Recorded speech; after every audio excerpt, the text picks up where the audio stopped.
I said, I'm not worried about Bitcoin a year from now. I'm not worried. I was already wrong on how far I thought it would be this year, but I still think before now and the end of the year with what's happening on stocks, and they kind of have a little melt up look to them, we still don't have sentiment at high enough levels. So I think between now and the end of the year, if I'm right about the PMIs, I think Bitcoin will still get up. I'm not going to put any more levels on because it's not going to where I thought 3 months ago, but everything's starting to look like it's starting to move higher.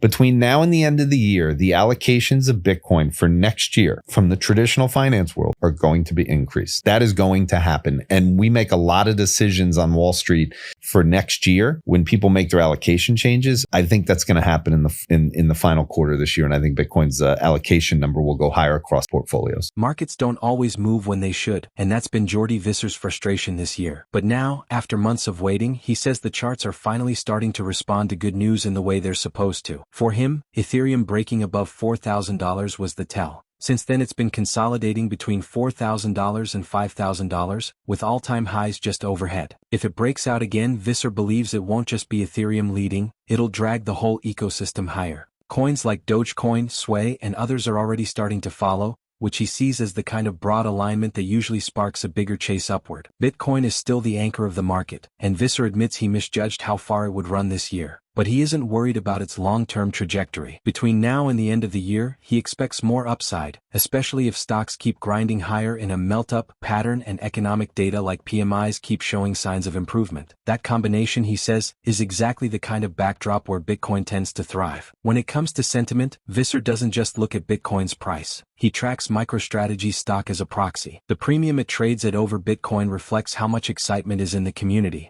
When it's stretched toward 3, enthusiasm is buzzing. When it falls closer to 1.5, people are bored. Right now, he sees that measure as a useful tell for where the next surge might come from. If you found value in this breakdown, please hit the like button, subscribe, and share it with other investors who are paying attention. We're here to keep bringing you sharp analysis and voices that actually understand what's unfolding. Thanks for watching. I like the way the charts are starting to play out. I think this was an important month because I wanted to see if it finally responded to good news, but it's the ecosystem, the broader things. I'm seeing a lot of mini breakouts technically right now. And these are just small things for me, but we talked about Ethereum when it got through 4,000. What I really wanted to see was Ethereum got through 4,000. Now it's been consolidating between 4 and 5. Great. All-time highs are up around 5. Once it actually breaks through and goes, we need the entire ecosystem to be going. And that means Dogecoin needs to be going and Sui needs to be going and other parts that are showing up. And each of them has they're all moving in a synchronized manner right now.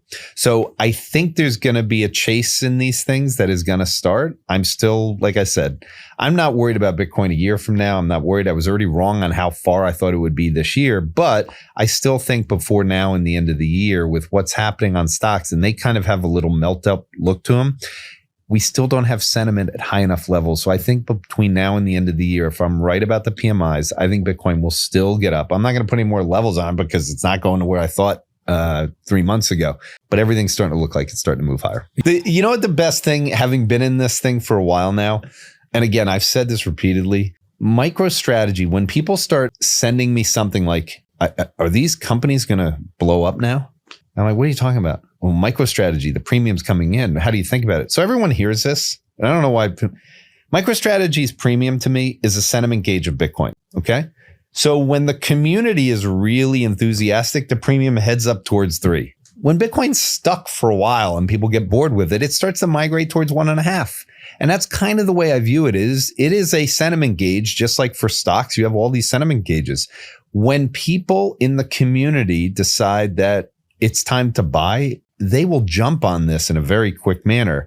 Between now and the end of the year, the allocations of Bitcoin for next year from the traditional finance world are going to be increased. That is going to happen. And we make a lot of decisions on Wall Street for next year. When people make their allocation changes, I think that's going to happen in the final quarter of this year. And I think Bitcoin's allocation number will go higher across portfolios. Jordi Visser thinks investors are looking in the wrong place. Everyone's arguing about whether the 10-year yield belongs at 4.6% or 3.7%, but as he points out, it's been hovering near 4.25% for years. That debate isn't moving the needle. What should matter is what's happening beneath the surface of the economy, and Oracle just gave a massive clue. The company's stock soared 40% in a single day after reporting that its backlog of orders jumped by $317 billion in a single quarter. To put that in perspective, that's nearly equal to the entire quarterly increase in US GDP. Numbers like that don't happen by accident. They signal something bigger. Visser argues the obsession with small swings in CPI, 2.9% versus 3.1%, completely misses the point. For ordinary households, inflation feels like 9 to 11% because the cost of food and other essentials keeps climbing. Whether CPI is a few tenths higher or lower doesn't change anyone's reality. What does matter is the wave of demand being unleashed by AI adoption. It's so strong that even one of the world's largest companies can't keep pace with incoming orders. For Visser, that's the story investors should be paying attention to, not tired debates about bond yields or fractional CPI differences. Let's get back to the interview. And what you're describing is this fixation that people have on whether 10-year rates should be 4.6% or 3.7%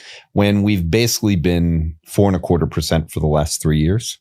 And you have what happened with Oracle this week. So the other companies you mentioned, like for Open and for Figure, I think there's a different situation when you're dealing with a company that is one of the largest in the world, who in a quarter said what they said, and then to have a stock of that size go up 40% in a day, and for people to still be arguing about whether the Fed should actually be cutting rates because the CPI, and I mean, we're literally talking about a scenario where whether the headline CPI is 2.9% or 3.1% or even 3.2, it's not important. It's not important to the people at home going shopping. 11%, 9% when food prices have gone up and people can't get them and toilet papers aren't on the shelves. I get it. It leaves people in a really big mental problem. But whether inflation is 3.1 or 2.9 is nowhere near as important what's happening with AI. And I think this week was the week of Oracle. And I think, and I'm sure we'll get more into it, but for me, this was the dividing line where I think this week between Oracle happening and the CPI being out of the way now, so the Fed's going to cut rates. I think all of the bearish sentiment that's been sitting out there where people refuse to stop with the tariffs, because that's what the CPI is. I'm worried that tariffs are still going to show up somewhere. I think this was the official ending of tariffs this week. So here's the beauty of those economists. Their job, if they're at Goldman Sachs, Morgan Stanley, is to try and help investors make money. None of that is going to help investors make money. If anything, it's helping them lose money or underachieving. It is the reason why I spend all of the time that I do on AI. It's the reason that, you and I basically got together because I believe AI is the gateway to crypto. Economists don't know anything about AI or crypto. Nothing. So what happened in Oracle, I mean, just to put this in economist terms, which no one put out this week, Oracle had an increase in orders of $317 billion. Okay. Is that a lot? That's a lot. To put it into context of economist terms, nominal GDP in the US is, let's say, 4.5%. At 4.5% on a $30 trillion economy, you're talking about, let's say, $325 billion a quarter increase. So Oracle in 3 months, their back orders grew by $300 billion. So what's more important right now than what's happening with artificial intelligence? And that's just the infrastructure side. That doesn't include the profit margin side. It doesn't include the adoption side. It doesn't include any of the other things that are going on. This is literally one of the largest companies in the world saying, we don't have enough capacity for the orders that are hitting us. Economists don't talk about that. They're still fixated on whether core goods services moved up. And I'm not kidding you. It gets rounded to where the big, let's say, scary part today was, well, it came out at 0.346. If it had come in at 0.351, we would have rounded it up to 0.4.